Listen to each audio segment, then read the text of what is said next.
बिस्मिल्लाहिर्रहमानिर्रहीम। Dear students, अस्सलाम वालेकुम।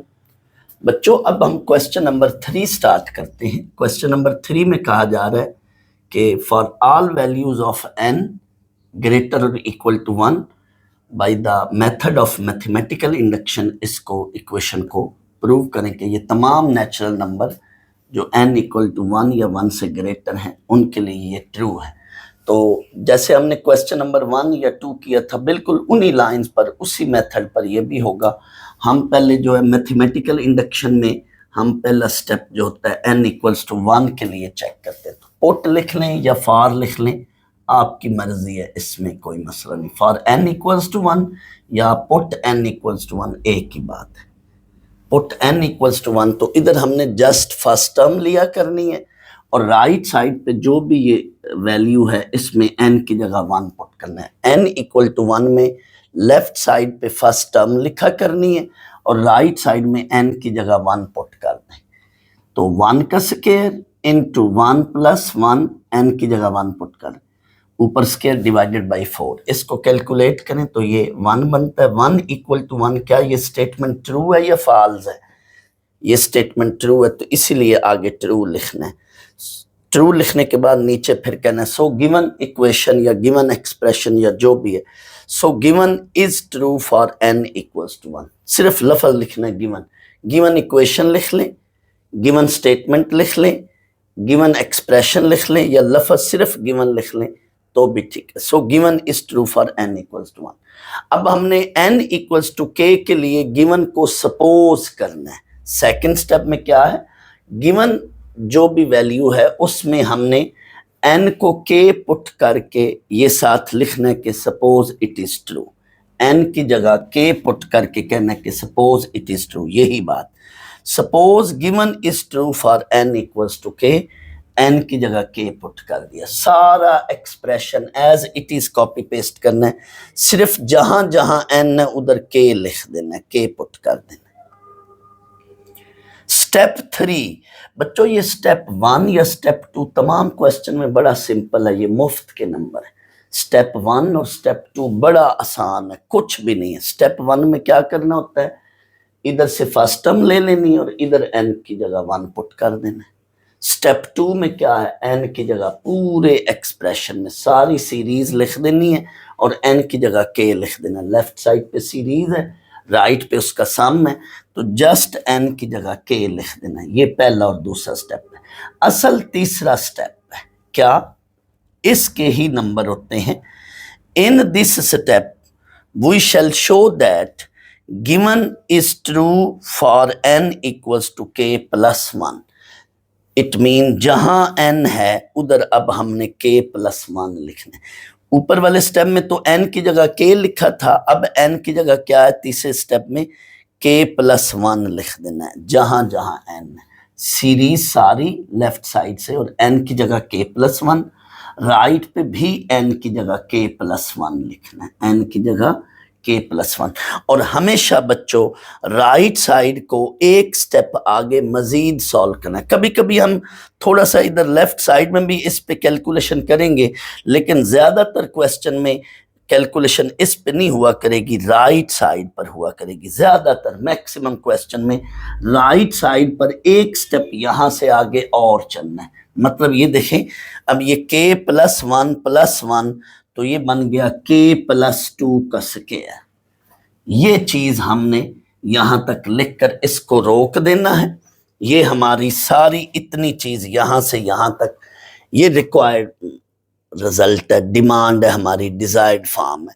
अब हमने क्या करना है, ये हम चाहते हैं कि ये चीज इसके इक्वल आ जाए। ट्रू का मतलब है left hand side is equal to right hand side करनी होती है। मैंने अपने प्रीवियस लेक्चर में बताया था कि यहाँ पे ट्रू से मुराद, यानी हम चाहते हैं कि गिवन इज ट्रू हो जाए for n equals to k plus 1, मतलब left hand side equal to right hand side हो जाए। तो इसके लिए हमने फिर यहाँ से हमेशा इसकी ये लेफ्ट हैंड साइड लिया करनी है, ले ली। अब इसके बाद हर सवाल में फर्स्ट क्वेश्चन से लेकर 19 तक इस स्टेप की लेफ्ट हैंड साइड लेकर इससे प्रीवियस यानी सेकंड लास्ट टर्म लिखनी है और वो हमेशा यही हुआ करेगी। स्टेप 1 की जो लास्ट टर्म है इक्वेशन वन की जो लास्ट टर्म है वो यहाँ पे हमेशा इसकी सेकंड लास्ट टर्म हुआ करेगी यहाँ पे। तो इधर आपने आगे लिखना नो राइटिंग या क्रिएटिंग सेकंड लास्ट टर्म। सोचना ही नहीं है कि इधर मैं क्या लिखूं या क्या बन रही है। वैसे मैंने अपने प्रीवियस लेक्चर में बताया था कि ज्यादातर इसमें अर्थमेटिक सीरीज से रिलेटेड क्वेश्चंस होते हैं। तो अब ये क्यूब के अंदर देखें ना, तो एक एक नंबर इधर आगे बढ़ रहा है, पीछे जाए तो एक एक नंबर कम हो रहा है, तो इससे प्रीवियस टर्म के होगी। लेकिन जरूरत नहीं है सोचने की, देखने की, जस्ट आपने ये वाली वैल्यू हमेशा इक्वेशन वन में, यानी ये जो n इक्वल्स टू के वाला स्टेप है, इसमें ये जो इक्वेशन हम वन बनाया करते हैं, ये लेफ्ट साइड पे जो भी लास्ट टर्म होगी वो इसकी सेकंड लास्ट टर्म ही हुआ करेगी। ये हम करके, हम ऐसा क्यों कर रहे होते हैं, बेसिकली हमने इस स्टेप के अंदर, ये जो स्टेप है इसके अंदर इक्वेशन वन यूज किया करनी है हर सवाल के अंदर। ये जो हमारा आखिरी स्टेप होता है इसके अंदर हमने ये जो सपोज की हुई होती है ना इक्वेशन वन, ये यूज किया करनी है। दैट्स वाई हमेशा हम इससे पिछली टर्म लिखा करेंगे और वो हमेशा यही हुआ करेगी, क्योंकि ये के तक रिजल्ट और ये के प्लस वन तक रिजल्ट है। तो के से अगली टर्म क्या होती है, के प्लस वन। तो के प्लस वन वाली वैल्यू के अंदर हमने ये के वाली वैल्यू लिखकर फिर इसका जो आगे रिजल्ट पड़ा होता है वो यूज किया करना है हर सवाल में। ये रिजल्ट, इसकी जगह हमने ये चीज पुट करनी, हर सवाल में हमने यही काम करना है। क्या कि स्टेप थ्री के अंदर स्टेप टू वाली वैल्यू पुट किया करनी है, स्टेप थ्री के अंदर स्टेप टू वाली वैल्यू पुट किया करनी है। ये बेशक आप क्वेश्चन 1 2 3 के सामने बुक पर लिख लें कि we shall use value of step two in step three. Step two की जो वैल्यू है ये स्टेप थ्री में हमेशा यूज किया करेंगे। ये अपने तौर पे बच्चों क्वेश्चन 1 से 19 के लिए अपने तौर पर बुक पर लिख लो। स्टूडेंट्स ये यहाँ पे ये बात लिख लो अगर हो सके तो। पेज है 190 इधर इस क्वेश्चन 1 2 3 के सामने, कि ये तमाम क्वेश्चन 1 से 19 तक तमाम के लिए क्या है ये step, main step for all question from question 1 to 19। ये बात लिखकर आगे लिखो, we shall use value of step two in the step three. Step three के अंदर हमने स्टेप टू की वैल्यू लिखनी है। कैसे? By creating second last term in step three. Second last term create करके फिर हमने वो वैल्यू पुट करनी। बस आगे ये वैल्यू पुट बच्चों कर दो, यही हमारा मकसद था। इसकी जगह ये वैल्यू लिखी। अब आगे हमने इस पर ऐसी कैलकुलेशन करनी है कि हमें वो रिजल्ट मिले राइट हैंड साइड। तो अभी तक जितने मैंने प्रीवियस लेक्चर में भी जो काम किया था, ज़्यादातर ये चीज़ हो रही है कि यहाँ से कुछ कॉमन उठा रहे हैं हम। मल्टीप्लिकेशन हो रही ना उधर रिजल्ट में, तो हम कुछ कॉमन उठाएंगे। क्या? के प्लस वन का स्क्वायर कॉमन उठाया। इधर क्या वैल्यू बनी? इधर बच्ची के स्क्वायर ओवर 4, ये के प्लस वन का स्क्वायर कॉमन लिया तो अंदर के स्क्वायर ओवर 4 प्लस यहाँ पे के प्लस वन होल पावर 1। नीचे अब आप इसको लेट वन डिनोमिनेटर कंसीडर करके एलसीएम लोगे। उधर भी हमने क्वेश्चन 1 और 2 में भी इसी तरह के स्टेप किए। मेरा अगर आप लास्ट लेक्चर देखें तो उसमें ज़्यादा आपको, जिन्होंने अगर मेरा प्रीवियस लेक्चर नहीं सुना देखा तो वो ज़रूर सुनेंगे, उसमें फिर आपको इन चीज़ों की अब और अच्छी समझ आएगी। एलसीएम ले लो बस। के स्क्वायर, ये 4 इससे मल्टीप्लाई करेंगे तो ये 4 इंटू के प्लस वन आगे मल्टीप्लाई कर दिया। यहाँ पर आकर बच्चों पिछले क्वेश्चन 2 में तो ये क्वाड्रेटिक एक्सप्रेशन है, फैक्टर्स बने थे, इसके भी फैक्टर्स बन रहे हैं, लेकिन फैक्टर की बजाय देखें तो ये पूरी चीज़ ये वाली a square plus 2ab plus b square, यानी ये के प्लस 2 का होल स्क्वायर, या आप इसके 2 फैक्टर बना लें, 2k प्लस 2 के लिख लें, या डायरेक्ट इसको k प्लस 1 का स्क्वायर लिख लें। तो अगला स्टेप यही है, ये रिजल्ट देखना है ये रिजल्ट दिखना। कभी कभी इधर अंदर आपको समझ ना भी लग रही हो ना कि क्या करना है, तो उसको अलग से लेकर उसको थोड़ा सॉल्व करो तो आप इसके साथ कनेक्ट कर दो, या डायरेक्ट एक दो स्टेप छोड़कर डायरेक्ट वो लिख भी दिया करो, क्योंकि ये चीज हमेशा वही चीज बनेगी। अगर टाइम कम हो तो फिर आधा एक नंबर कट जाएगा। अगर पेपर में टाइम कम है डायरेक्ट वो रिजल्ट लिख दो, वरना नहीं समझ आ रही, फर्ज कर लो यहाँ से आगे किसी किसी सवाल में कि आगे क्या करना है, तो उसको रफ में पकड़ो, उसको थोड़ा सा सॉल्व करो, तो वो इससे टैली या मैच कर जाएगी, फिर उससे आपको आइडिया हो जाएगा कि क्या करना है। अब यहाँ पे हम पहुंच गए हैं बच्चों, स्केयर बना लिए। तो पिछले क्वेश्चन 2 में भी यही काम किया था। क्या? जब ये मल्टीप्लाई चीजें हो रही हो और डिनोमिनेटर किसी एक के नीचे हो, तो मल्टीप्लिकेशन में वो डिनोमिनेटर हम दोनों के साथ भी लिख सकते हैं। जब वैल्यूज मल्टीप्लाई हो रही हो और डिनोमिनेटर किसी एक के नीचे या एक के साथ हो, तो हम वो जो डिनोमिनेटर है दोनों के साथ लिख सकते हैं।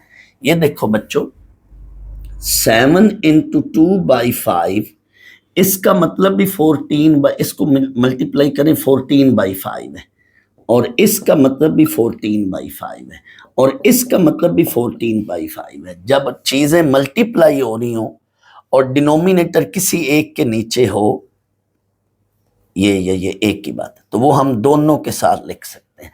लेकिन एडिशन के वक्त हम ऐसा नहीं कर सकते कि इसको अब हम ऐसे लिख लें, ये गलत है। एडिशन या सब्ट्रैक्शन के वक्त हम एलसीएम लेते हैं, मल्टीप्लाई के वक्त हम ऐसा लिख सकते हैं। मसलन कोई बंदा कहे कि सर ये जो है ऐसे है, तो क्या हम इसको एक के नीचे लिख सकते हैं? नहीं। सब्ट्रैक्शन या एडिशन के वक्त बेसिकली वो 5 एलसीएम लेने से बना होता है, तो वो दोनों के नीचे लिखते हैं। लेकिन मल्टीप्लाई के वक्त ऐसे हो तो हम 5 किसी एक के नीचे लिख सकते हैं। ये तीनों एक ही बात। तो मैं फिर अपनी बात रिपीट कर रहा हूं, अगर वैल्यूज मल्टीप्लाई हो रही हो और नीचे कोई किसी एक के साथ डिनोमिनेटर हो, तो वो दोनों के नीचे बनाकर लिख सकते हैं। यही चीज लानी थी। फिर यहां से आगे आपने 2 बातें लिखनी है। पहली बात लिखनी है, given is true for n = k+1, यानी हम जो चाहते थे कि k+1 के लिए रिजल्ट बन जाए वो बन गया। फिर आगे लिखना है, hence by mathematical induction it is true for all natural number, ये जुमला लिख लें, या फॉर ऑल n > 1, ये चीज।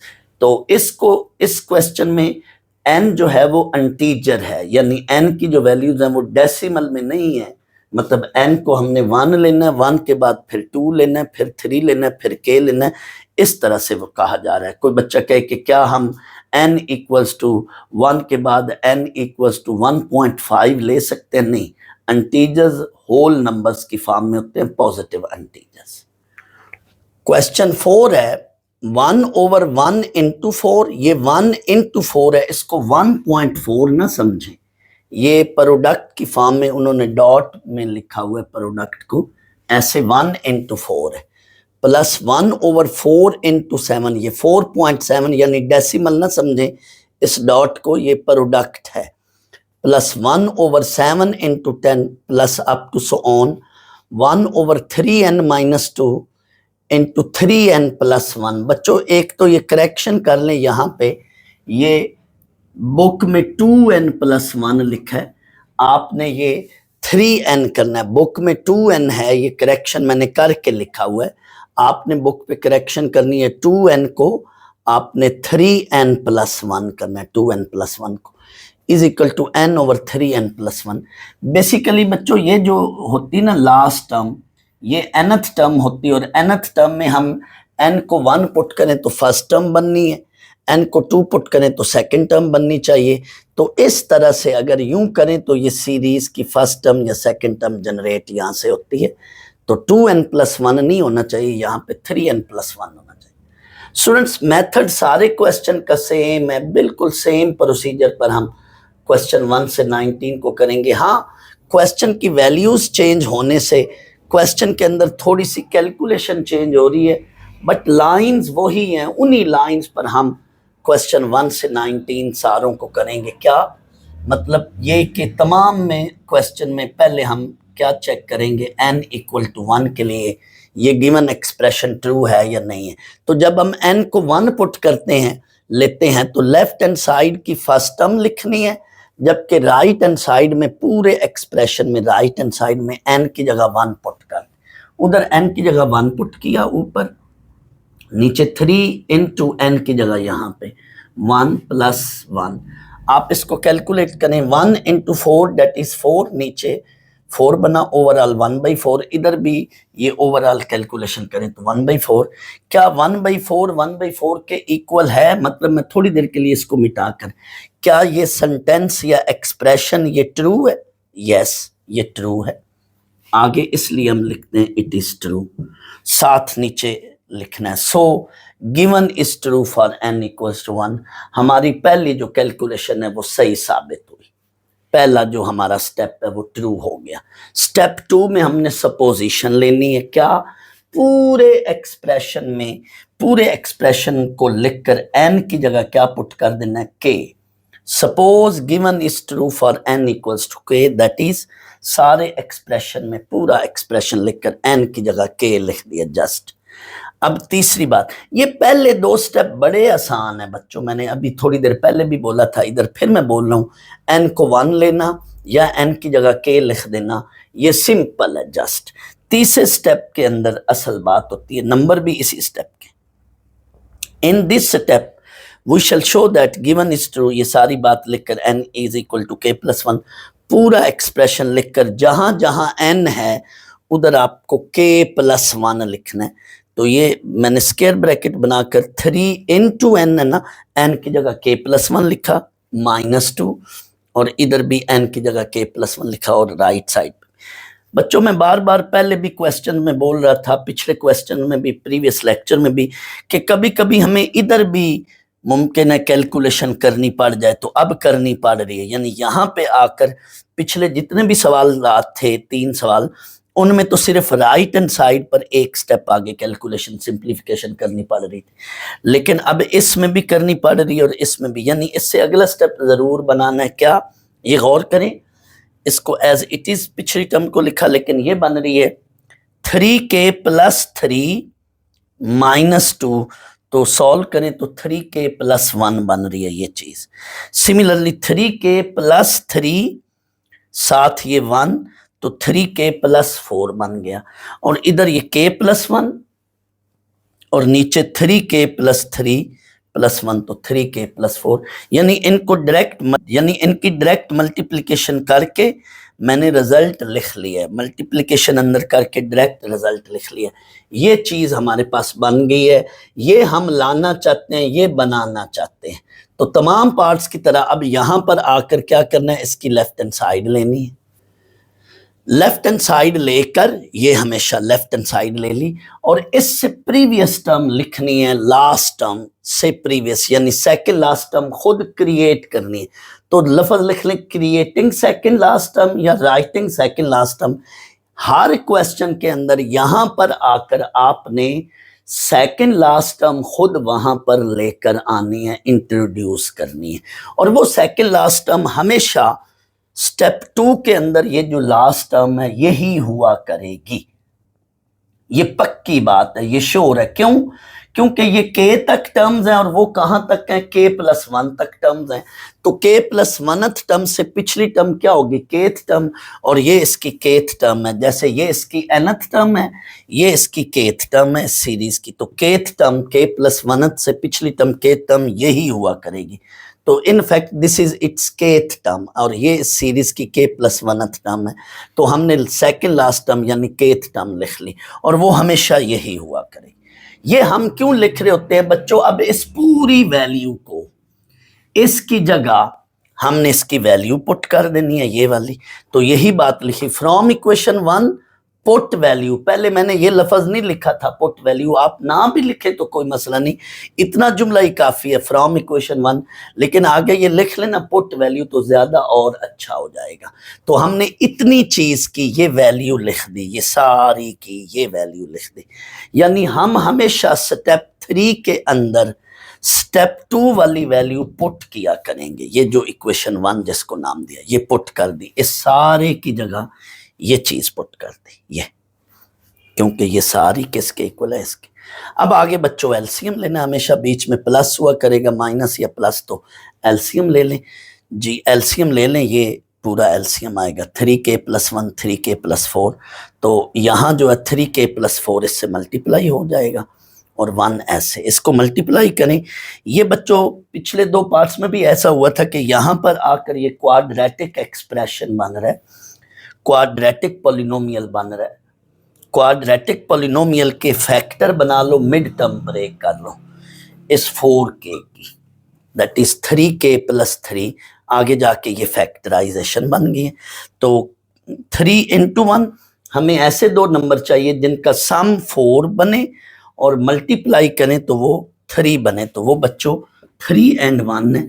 तो 3k and 1k ये 2 टर्म्स लेकर ये हमने इसको कर लिया, मिड टर्म ब्रेक की, यहाँ से 3k कॉमन लिया, अंदर k+1, और यहाँ से हमने यहाँ पे ये बच्चों 1 है, सॉरी ये बाय मिस्टेक 4 लिखा गया, तो यहाँ से 3k कॉमन लें तो अंदर बनेगा k+1, और इधर से कुछ कॉमन नहीं आ रहा, जब कुछ कॉमन ना हो तो 1 कॉमन ले लें, k+1, यानी हमने कुछ ऐसी चीज कॉमन लेनी कि इधर k+1 बने, तो हमने 1 कॉमन ले लिया, ये k+1 थ्रू आउट कॉमन लिया, 3k+1 साथ बन गया। अब ये 3k+1 से 3k+1 कट गया, बाकी जो चीज बनी है या बची है वो है, वो देखें ये राइट हैंड साइड बन चुकी है। So this is equal to right hand side. आगे जगह काम थी, आपने अब आगे 2 बातें लिखनी है। पहली बात ये है, so given is true for n = k+1, यानी पहली बात ये लिखनी है कि ये k+1 के लिए ट्रू है। दूसरी बात, hence by mathematical induction given is true for all natural number, यूं लिख लें, या given is true for all n is equal to और greater than 1, n is equal और ग्रेटर देन 1, इसके लिए ये बात लिख लेनी है। तो ये क्वेश्चन हमारा कंप्लीट हो गया। क्वेश्चन 5 है, 1 का square plus 3 square plus 5 square up to so on 2n - 1 इस पे होल स्क्वायर है, is equal to n × 4n square -1 divided by 3, और साथ फॉर ऑल n ग्रेटर और इक्वल टू 1, यानी n की पहली वैल्यू हमने 1 लेकर चेक करना है, तमाम नेचुरल नंबर के लिए इसको ट्रू प्रूव करना है, शो करना है। तो हम स्टेप 1 में पुट n = 1 करेंगे, तो इधर लेफ्ट साइड पर हमने फर्स्ट टर्म लिखी, जबकि राइट साइड में यहाँ n की जगह हमने 1 पुट करना है, n की जगह यहाँ 1 पुट करें, यहाँ 1 पुट करें, बाकी सारा वैसे। इसको थोड़ा सा आगे सिंप्लीफाई करें तो ये 3/3 बनता है। 1 इज इक्वल टू, ये 3/3 कट के 1, क्या ये 1 = 1 ये ट्रू सेंटेंस है? Yes it is true. तो आगे हम लिखेंगे, सो given is true for n = 1। Step 2, suppose given is true for n = k, that is, अब पूरे एक्सप्रेशन में n की जगह हमने जस्ट k लिख देना, बाकी सारा कुछ वैसे। Step 3, in this step we shall show that given is true for n = k+1, that is, अब हमने n की जगह क्या लिखना है, k+1, जहां जहां n है बाकी सारा एक्सप्रेशन वैसे, जिधर जिधर n है। ये देखें 2 × अब मैंने स्क्वायर ब्रैकेट भी बना ली क्योंकि ये 2 × n मल्टीप्लाई हो रहा है, और फिर ये छोटी ब्रैकेट है, दैट्स वाई मैंने पहले बड़ी ब्रैकेट बना ली, स्क्वायर ब्रैकेट 2 × k+1 - 1, इस सारे पे स्क्वायर है, लिहाजा सारे पे स्क्वायर, इज इक्वल टू, इधर n की जगह k+1, यहाँ 4 × n की जगह k+1, उस पे स्क्वायर है, लिहाजा k+1 पे स्क्वायर होगा, -1 square bracket close divided by 3। बच्चों मैंने पहले भी 1-2 पार्ट्स में बोला था, मैं फिर बोल रहा हूँ कि कभी कभी इसको भी सॉल्व करना पड़ेगा। ये तो हमेशा राइट हैंड साइड तो हमेशा सॉल्व करनी पड़ेगी यहाँ पे k+1 वाले स्टेप में, लेकिन कभी कभी हमें इसको भी सॉल्व करना पड़ेगा। तो ये देखें, इसमें पिछले क्वेश्चन में भी इसको सॉल्व करना पड़ा था और इसमें भी इसको थोड़ा सा आगे सॉल्व करेंगे। क्या, ये 2k + 2 - 1 + 2 - 1 वो 1 रह जाएगा, ऊपर स्क्वायर, वैसे 2k + 1 का स्क्वायर, और इधर ये गौर कीजिएगा k+1 वैसे, और 4 × इस स्क्वायर को आपने a + b whole square formula लगा लें, a² + 2ab + b², 4 साथ वैसे ही मल्टीप्लाई हो रहा है, साथ -1 डिवाइडेड बाई 3। अब मैंने ये एक स्टेप शॉर्ट कर लिया, इधर भी मैंने लेफ्ट साइड में भी, इसमें भी मैंने एक स्टेप ये शॉर्ट कर लिया था। ये मैंने 2k + 2 - 1, तो 2 - 1 को डायरेक्ट 1 लिख दिया। अब यहाँ पे भी मैं ये एक स्टेप शॉर्ट करूं, क्या, 4k² + 8k, ये तो वैसे +4 - 1, ये 4 इन तीनों से मल्टीप्लाई होके, ये 4 को अंदर मल्टीप्लाई भी करना है और साथ ये जब 4 - 1 तो वो 3 बन रहा है। ये 4k² + 8k + 4 - 1, तो +4 - 1 वो 3 बन रहा है, डिवाइडेड बाई 3, ये सारी वैल्यू वैसे। इसको यहाँ पे छोड़ देना, यानी हमने ये जो स्टेप 3 है इसमें हमेशा यहाँ पर आकर इसको आगे 1-2 स्टेप सॉल्व करना है। कभी कभी सिर्फ राइट हैंड साइड सॉल्व होगी, लेकिन कभी कभी लेफ्ट हैंड साइड भी सॉल्व होगी, ये आपने ख्याल रखना है। और आपकी मर्जी है यहाँ तक आकर, जैसे मैंने पहले 1-2 पार्ट्स में कहा था, आप ऐसे बॉक्स भी बना सकते हैं। यानी यहाँ से ये बॉक्स शुरू होगा, यहाँ से ये बॉक्स शुरू होगा और इधर ये एंड होगा, लेकिन it will be the part of question. और आपकी मर्जी है ये बॉक्स बनाएं या ना बनाएं, लेकिन ये सारा कुछ क्वेश्चन के अंदर नीट लिखना है। इसके बाद हमेशा हम लेफ्ट हैंड साइड लेंगे, इसकी जो हमारा रिक्वायर्ड टारगेट है उसी की हम लेफ्ट हैंड साइड लेंगे। हमने ये लेफ्ट हैंड साइड ले ली और इस लेफ्ट हैंड साइड के अंदर हमेशा सेकेंड लास्ट टर्म बनानी है, खुद लेकर आनी है, और वो ये हुआ करेगी, सेकेंड लास्ट टर्म हमेशा ये हुआ करेगी।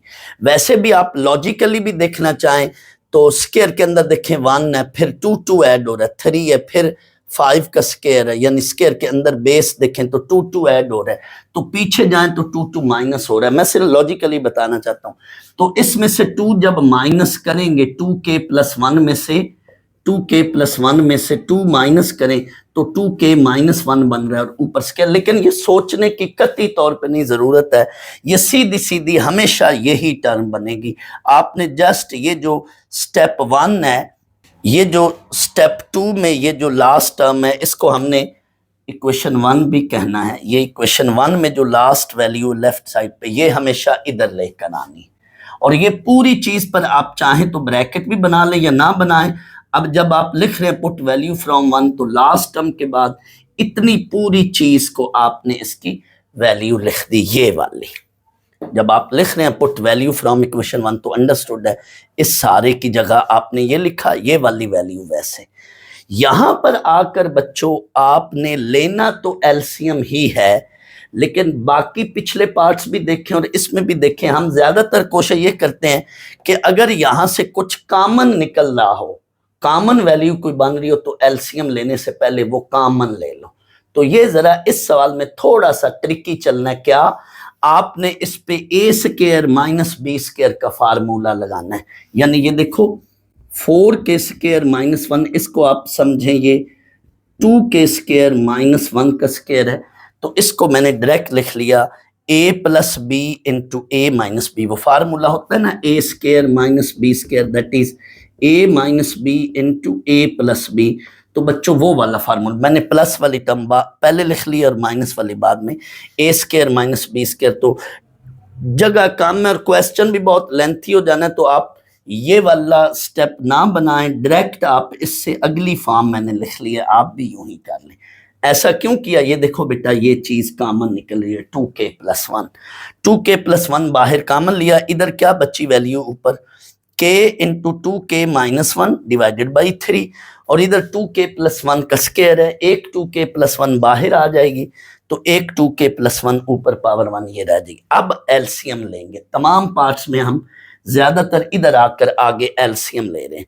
तो बच्चों अब एलसीएम में भी मैंने एक स्टेप शॉर्ट कर दिया। क्या, ये 3 इससे मल्टीप्लाई होगा और डायरेक्ट मैंने मल्टीप्लाई कर दिया है, 3 को इससे डायरेक्ट मल्टी, यानी 3 × 2k + 1 बना के मैंने वो स्टेप नहीं किया, डायरेक्ट 3 को, जाहिर है ये एलसीएम 3 है तो 3 इधर मल्टीप्लाई होगा, तो 3 इससे जब मल्टीप्लाई करेंगे तो ये बना 6k + 3। जब भी बच्चों एलसीएम में दोनों वैल्यूज नीचे एलसीएम में ले लिया करें, तो फिर ये 1 इससे मल्टीप्लाई हो जाया करेगा और ये 3 इससे, तो 3 डायरेक्ट इससे मल्टीप्लाई कर दिया, 6k +3 और इनको भी मैंने मल्टीप्लाई कर दिया, यानी एक स्टेप मैंने शॉर्ट कर लिया। स्पेस कम थी और वैसे भी क्वेश्चन बहुत लेंथी हो रहा था, दैट्स वाई मैंने ये काम किया। अब ये वैल्यू इसको सिंप्लीफाई करें, 2k स्क्वायर, इन दो को इकट्ठा करें तो ये 5k + 3। अब बच्चों गौर से सुनना मेरी बात, मोस्टली क्वेश्चन में इधर आकर ये क्वाड्रेटिक पॉलिनोमियल बनता है, ऊपर एक तरह की ये क्वाड्रेटिक वैल्यू, क्वाड्रेटिक एक्सप्रेशन है। इसमें ज्यादातर हम इसकी मिड टर्म ब्रेक करके आगे फैक्टराइजेशन कर रहे होते हैं। मिड टर्म ब्रेक करके ये वाला स्टेप फैक्टराइजेशन है, ये मिड टर्म ब्रेक है ये वाला स्टेप, और यहां आकर इसके क्या बन गए हैं, ये फैक्टर बन गए। फैक्टर वो वैल्यू होती है कि उनको हम मल्टीप्लाई करें तो दोबारा ओरिजिनल वैल्यू बनती है, तो ये फैक्टराइजेशन है और ये मिड टर्म ब्रेक है।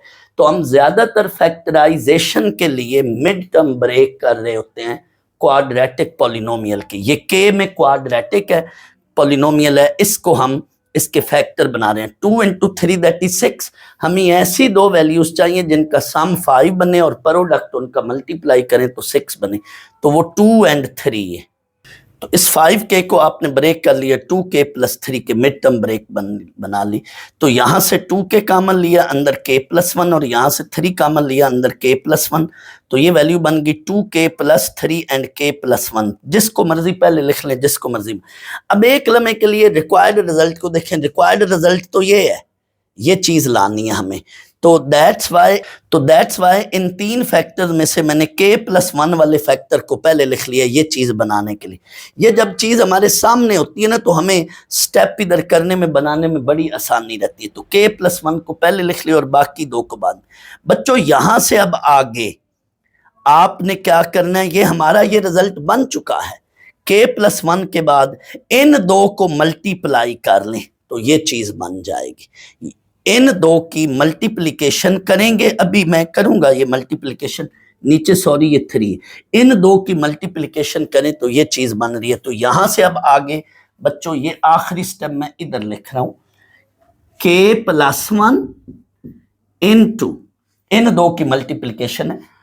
2 उससे जब मल्टीप्लाई होगा तो 4k स्क्वायर, ये देखो ऊपर भी 4k स्क्वायर है, 4k स्क्वायर + 6k, ये 2k इन दोनों से पहले मल्टीप्लाई होगा, ये 2k इससे भी और इससे भी। अब 1 मल्टीप्लाई होगा, +1 जब मल्टीप्लाई करेंगे 2k + 3 डिवाइडेड बाई 3, वैसे ये वो चीज बन चुकी है। आखिरी स्टेप ये k + 1 × अब मैं फिर छोटी ब्रैकेट बना लेता हूं, तो ये बन गई value 4k square + 8k + 3 divided by 3। सारे के नीचे अब 3 लिखकर, ये भी यहां भी सारे के नीचे लिख लिया ये। तो ये राइट हैंड साइड है। आगे बच्चों दो बातें आपने आगे जरूर लिखनी है। पहली बात ये, सो given is true for n = k + 1, ये बात जरूर लिखनी है, वरना नंबर कट जाएंगे, क्योंकि मैथमेटिकल इंडक्शन की बात सवाल में हर पार्ट में करनी। सो given is true for n = k + 1, यानी हम ये चीज लेकर आ चुके हैं। Hence by mathematical induction, ये भी आपने आगे लिखनी है, given is true for all natural number या true for all n is greater or equal to 1, ये बात भी लिखनी है। हर स्टेप, हर क्वेश्चन में मैं नीचे एंड पे लिख रहा हूं, तो इधर भी आपने ये जरूर लिखनी। स्टूडेंट्स यहां पे आप चाहते तो ये भी कर सकते थे कि आप इसके फैक्टर बना लें, एक आध स्टेप आगे चले जाए ना, इसको मजीद इसको एक आध स्टेप आगे चले जाए, इसके फैक्टर बना लेते तो यही चीज बन जानी थी। या इनको मल्टीप्लाई कर लो, या इसको एक स्टेप आगे सॉल्व करने नहीं, ये 4 × 3 12 बना, तो 6 और 2, ये 6k + 2k इसके फैक्टर बनाए तो यही चीज बन जानी थी। आप चेक कर लेना, या इसकी फैक्टराइजेशन कर लो, या इन दो फैक्टर्स को मल्टीप्लाई करो तो यही चीज बननी थी। आप चेक कर लेना, मर्जी आपकी। तो मैंने इसको आगे सॉल्व करने की बजाय, क्योंकि बार बार फिर इसमें भी 3 स्टेप और आगे ये चल दें, यानी यही जो हमने स्टेप 3 किया था इसमें 2-3 स्टेप और आगे सॉल्व कर लें तो भी सही था, या इसको आगे मल्टीप्लाई कर लें तो ये चीज बन रही है, मर्जी है आपकी। क्वेश्चन 6 है, 4³ plus 4 power 4 plus 4 power 5 up to so on plus 4 power n। Students यहाँ पे आपने ये मैंने करेक्शन करके लिखा हुआ है, बुक में मौजूद था 4 पावर 3, यानी यहाँ पे 3 है, तो 3 को आप हटाकर 3 की जगह 4 पावर n कर लें। एक तो ये करेक्शन कर लें, दूसरी ये भी करेक्शन करनी है कि बुक में यहाँ n है, तो n की जगह बच्चों आपने 4 करेंगे। अगर आप 4 करेंगे तो ये सारी कैलकुलेशन सही होगी। अगर आप n की जगह जो है n की जगह 4 लिखेंगे तो ये कैलकुलेशन सही होगी। अगर आप यहाँ n रखेंगे तो ये कैलकुलेशन गलत होगी। आप चेक कर लें, तो यहाँ 4 क्यूब है, 4 क्यूब की बजाय यहाँ 4 पावर n करें, और यहाँ पे n है, n की जगह आप 4 लिखें, यानी ये करेक्शन आपने करनी है। अब आपने, और साथ यहाँ पे ये कंडीशन है फॉर ऑल एन ग्रेटर और इक्वल टू 3। बच्चों अगर क्वेश्चन में कंडीशन ना दी गई हो तो फिर हम n को 1 लेते हैं, क्योंकि पॉजिटिव इंटीजर या नेचुरल नंबर का मतलब है कि ये 1 से स्टार्ट होते हैं नेचुरल नंबर। लेकिन अगर n ग्रेटर और इक्वल टू 1 वाली कंडीशन सवाल में हो तो इसका भी मतलब है कि हम n 1 से स्टार्ट लेंगे। लेकिन स्टूडेंट्स अगर इससे हटकर कोई कंडीशन हो, यानी नेचुरल नंबर वाली कंडीशन ना हो, n ग्रेटर और इक्वल टू 1 वाली कंडीशन भी ना हो, इन दोनों का वैसे मतलब एक ही है, तो फिर जो भी अदर कंडीशन होगी फिर उसके मुताबिक हमने n पुट करना है। अगर कंडीशन ना हो तो n 1 शुरू करेंगे, लेकिन अगर यहाँ पे कंडीशन हो तो फिर उस कंडीशन के मुताबिक चलना है। जैसे यहाँ पे कंडीशन है n इज ग्रेटर और इक्वल टू 3, इट मीन पहली कैलकुलेशन हमने n इक्वल्स टू 3 से स्टार्ट करनी है। n ग्रेटर और equal to 3, it mean step 1 में हमने n क्या है 3 से स्टार्ट लेना है। n इक्वल टू 1 या 2 पुट करोगे तो ये गलत वैल्यू बनेगी, यानी लेट आप n इक्वल टू 1 लेते हो तो लेफ्ट पे ये 4 पावर 3, बेशक ये पहली टर्म 4 पावर 3 होगी, लेकिन इधर जब आप n को 1 पुट करोगे तो ये left hand side equal to right hand side नहीं बनेगी। यानी इस क्वेश्चन में आपने कंडीशन कहां से स्टार्ट लेनी, n इक्वल्स टू 3 से। लेकिन फर्ज कर लो बच्चों इस क्वेश्चन में यूं होता तो फिर हम पहली कैलकुलेशन कहां से स्टार्ट करते, n इक्वल्स टू 4 से, यानी यहां पे n ग्रेटर देन 3 है तो नेक्स्ट नेचुरल नंबर लेना है n equal to 4।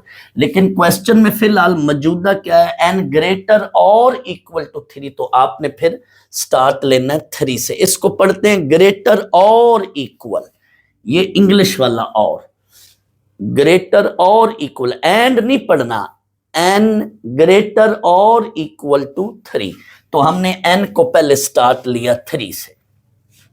n equals to 3 के लिए इधर तो पहली टर्म लेंगे और इधर हम n की जगह 3 पुट करेंगे, 4 इंटू 4 क्यूब, n की जगह 3 माइनस 16 ओवर 3।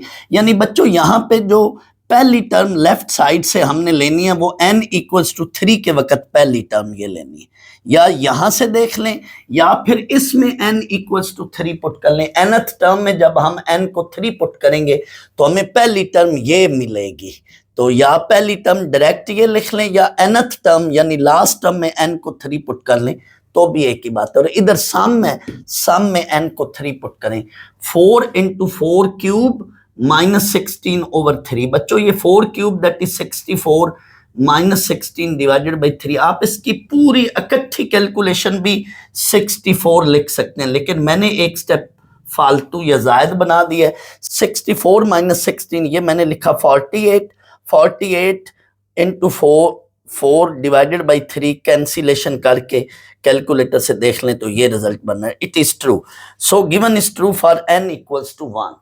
स्टेप 2 में अब हम वही काम लिखेंगे, suppose given is true for n equals to k, लेकिन यहां पे साथ लिखना है k इज ग्रेटर और इक्वल टू 3, क्योंकि n हमने 3 लिया हुआ है तो n को जब हम k ले रहे हैं तो k ग्रेटर और इक्वल टू 3 लिखना है। ये मैं बताता हूं मतलब दोबारा, तो n की जगह आपने यहां इस एक्सप्रेशन में k लिखना है, लेकिन बच्चों यहां पे k की ये कंडीशन जरूर लगाएं, क्योंकि इस क्वेश्चन में n जो है वो 3 है, जब मैं n जो है वो ग्रेटर और इक्वल टू 3 है, और जब मैं n को k ले रहा हूं तो k को भी आपने लिखना है ग्रेटर और इक्वल टू 3।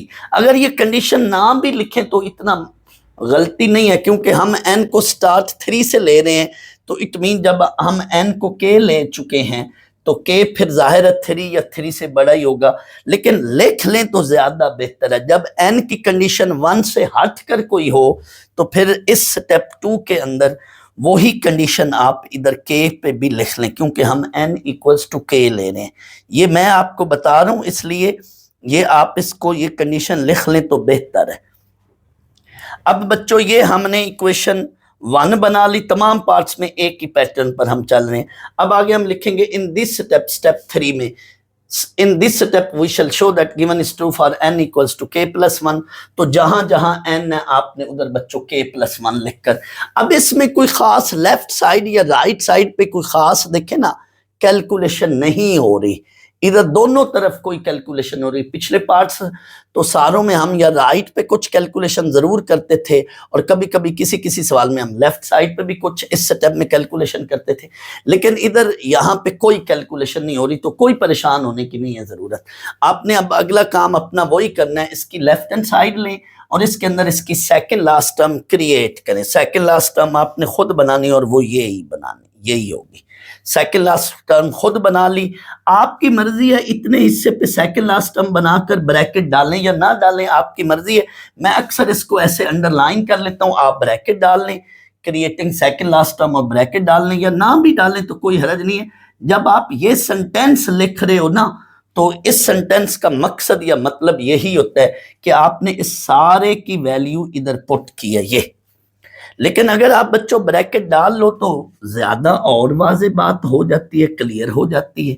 तो इस सारे के साथ जब यानी आप सेकंड लास्ट टर्म क्रिएट कर रहे हो तो उस सेकंड लास्ट टर्म से लेकर फर्स्ट टर्म तक ब्रैकेट भी बना लिया करो, क्योंकि अब इसकी आप पूरी ये वैल्यू पुट करने जा रहे हो। अब यहाँ पे आगे फिर यूं ब्रैकेट ना डालें, और ब्रैकेट ना भी बनाएं तो कोई गलती नहीं होगी, नंबर नहीं कटेंगे, ये बना लें तो और अच्छा है।